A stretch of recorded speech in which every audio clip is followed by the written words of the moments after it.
the devastating loss of mothers and newborns due to Nigeria's failing healthcare system. Nigeria accounts for 28.7% of maternal deaths globally, with a maternal mortality rate of 993 deaths per 100,000 live births, one of the highest worldwide. This means 200 women die daily from pregnancy-related causes, alongside rising neonatal deaths. These are not just numbers. They represent lives lost due to preventable failures. The crisis stems from chronic underfunding, with Nigeria allocating less than 6% of its budget to healthcare, which is far below the 15% recommended by the Abuja Declaration. Hospitals lack essential infrastructure. UCH Ibadan, Nigeria's first teaching hospital, experienced 100 days without electricity, rendering critical equipment useless. Access to healthcare is deeply unequal. Many rural women rely on unqualified providers, and they face fatal complications. Worse, healthcare is financially inaccessible.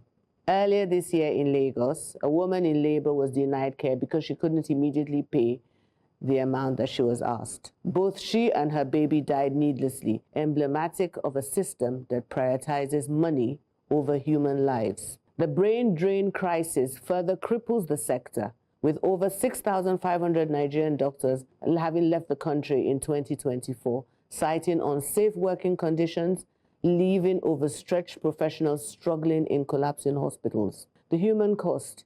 Each preventable death tears families apart, depriving children of mothers and weakening communities. Beyond grief, the psychological trauma and the economic consequences ripple through generations. So what are the solutions? We need to increase healthcare funding. At least 15% of the national budget must be allocated to hospitals, equipment, and healthcare workers.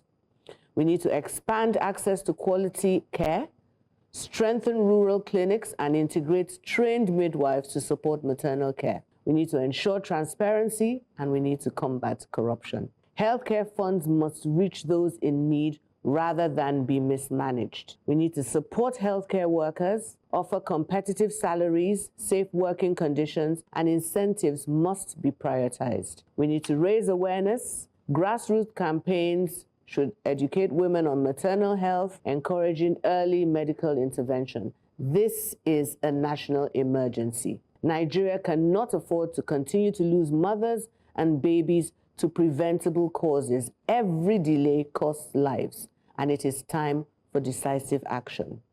Together, we must prioritize maternal and neonatal health before more lives are lost. As a medical doctor, I'm compelled to support your advocacy. The high numbers, they speak for themselves. Yeah. Only better than countries like Niger. It tells you that there is a deep problem. It's not a question of resources. We have more resources than so many other countries. Yeah.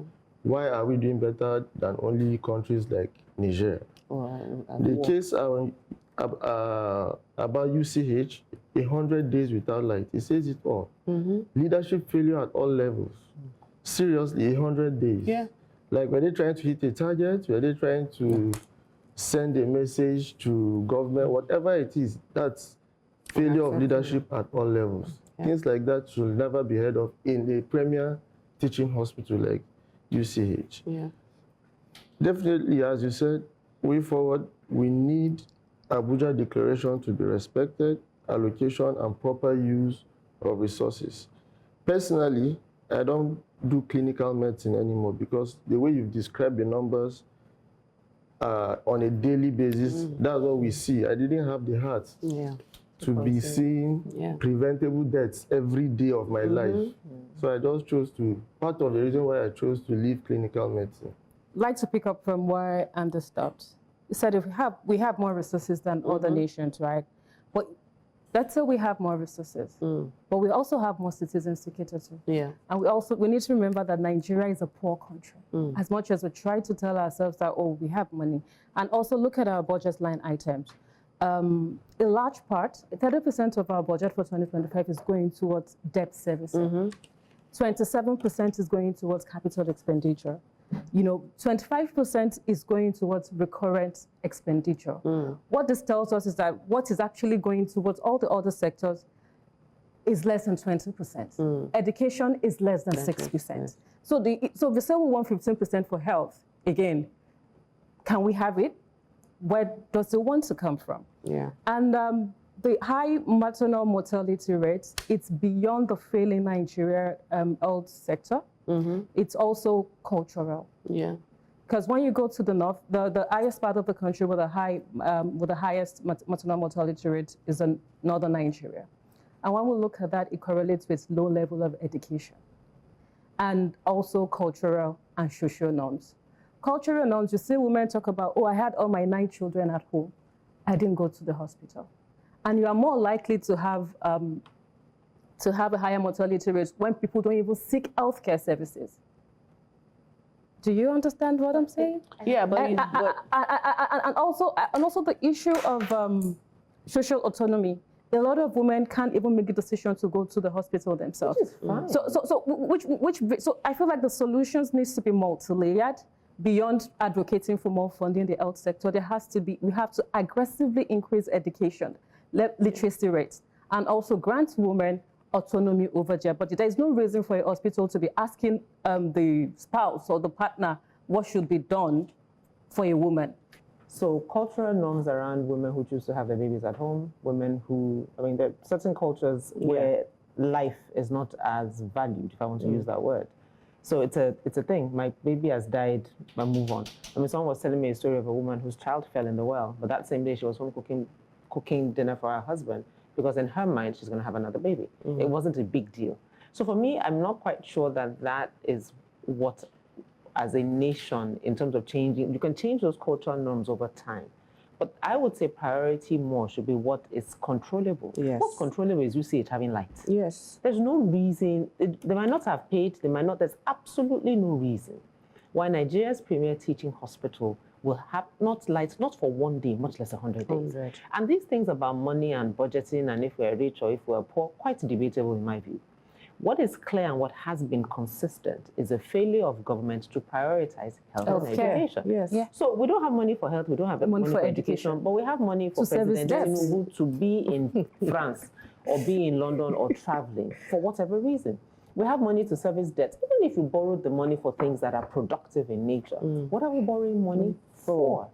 So those are things, I think for me, those are the harder conversations, because underlying all of that is a lack of prioritizing the lives of Nigerians that we see in education and health, in as much as we see in our response to insecurity. I think part of the problem is the fact that we don't realize that Nigeria is a federal state.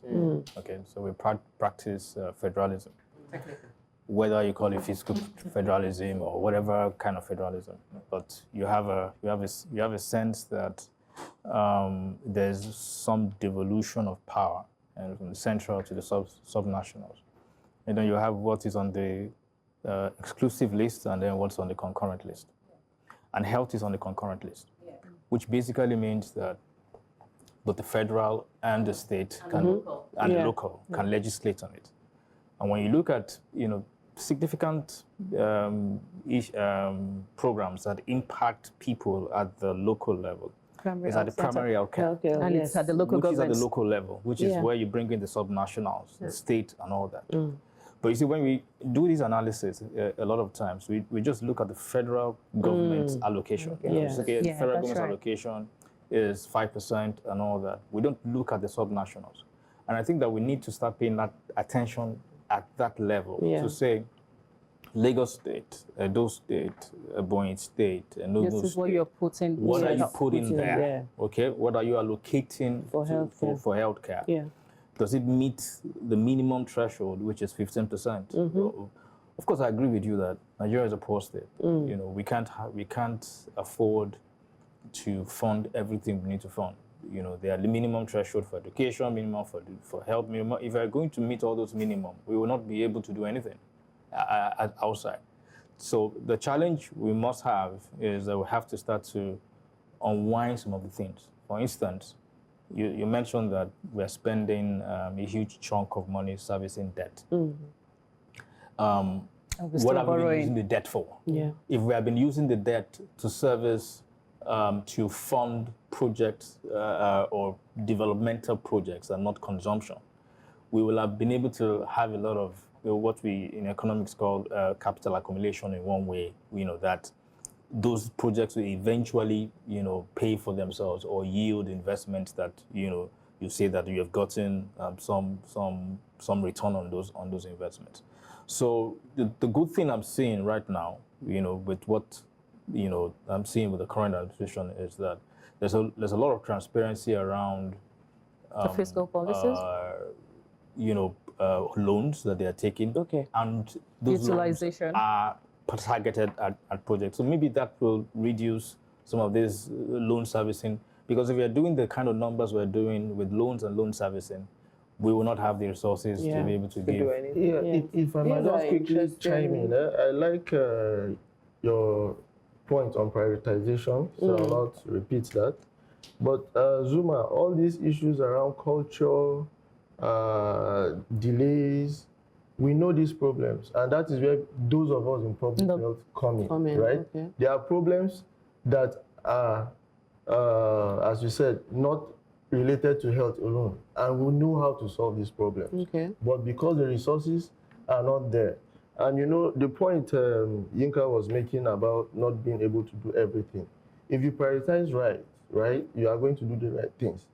Part of China's success is being attributed to improving their public health system. Yeah. Yeah. Who will ever relate those two? But that's called It has to be prioritizing the right things. Yeah, when you're prioritizing the right things. Now, Yes. there's this issue about, I like how you broke it down that there's federal, state, and local. Where you will know that it's a failure of leadership, we have what we call, for example, the Basic Healthcare Provision Fund, which they are taking from the Consolidated Revenue Fund and sharing down to the primary healthcare level. Some states will not access that because they will not bring a small counterpart. Yes. Failure of leadership. There's no excuse. Since these are things we definitely must prioritize, and the loss of life is tragic enough without, let alone where it is preventable. This is why I call it a national emergency, because it's a conversation that must be had.